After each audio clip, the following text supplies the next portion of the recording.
Defining abortion has proven to be more complicated than I used to think.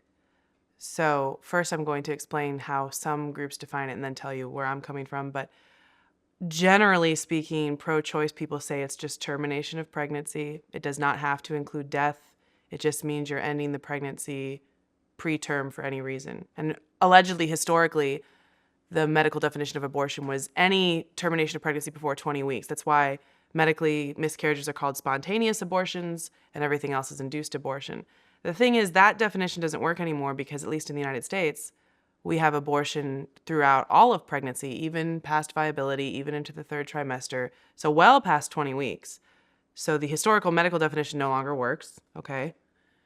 Pro-life people, again, speaking generally, they define abortion as something like procedures or medications with the intended death of the child, the embryo, the fetus. And I think that gets a lot closer to it. I'm fine with that definition, actually. I get tripped up again because then pro-life people will say that if it's done to save the life of the mother or for a medical emergency, then that's not an abortion. So now we've added in an element of intent, which I get philosophically, but it's pretty subjective. I think that that's a problem. And we're learning post-Dobbs that there's a lot of confusion on this. Some of it, I think, done on purpose, a lot of it not. I talk to my friends who are pro-choice or who are more nominally pro-life, and they're not sure what we mean. They think that we want to get rid of all possible procedures that have the foreseeable effect of the death of the embryo or fetus. They think we don't care if the woman's life is in danger. Most atrociously, I've seen people believe that the removal of the remains of an unborn child after a miscarriage is an abortion, and they think we're against that. So there's a lot of controversy and confusion. I've been thinking a lot about this. Just for me personally, I think my conceptualization of abortion are procedures or medications where the death of the embryo or fetus is expected, and if for any reason it's not expected, they insure it.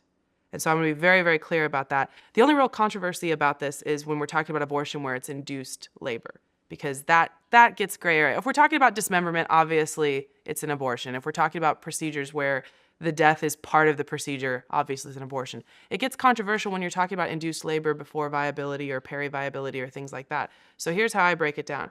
If you are inducing labor well before viability, it's an abortion. It might be to save the woman's life. It might be legally, ethically, medically justified. That's fine, but it's an abortion. If you're inducing labor peri-viability, maybe they could make it or not, and you have no intention of trying to keep the child alive, that's an abortion. Again, might be medically necessary, depends on the specifics, but it's an abortion.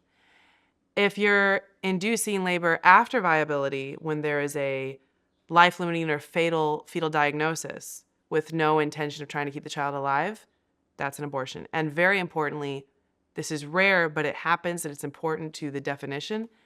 If you're inducing labor after viability on a healthy child and you induce demise first, that's an abortion. And that last section is really important because it gets at the heart of people's intentions and of what we're really talking about. It is rare, but post-viability abortion for no medical reason is legal in multiple places in the United States. That has been true since before Dobbs. A lot of people think Roe v. Wade limited abortion to some gestational limit. Roe v. Wade did not limit abortion at all. Roe v. Wade allowed states to limit abortion if they wanted to, and most states did, and some states didn't. There have always been places since Roe v. Wade where abortion has been legal at any stage in pregnancy, and if it's after viability, it's not just induction of labor and then they send the baby to the NICU. They induce demise first because the point of abortion is to not have a live child at the end of the process. So to try to summarize that, I think of abortion as procedures and medications where the death of the embryo or fetus is expected, and if it's not expected, it's insured.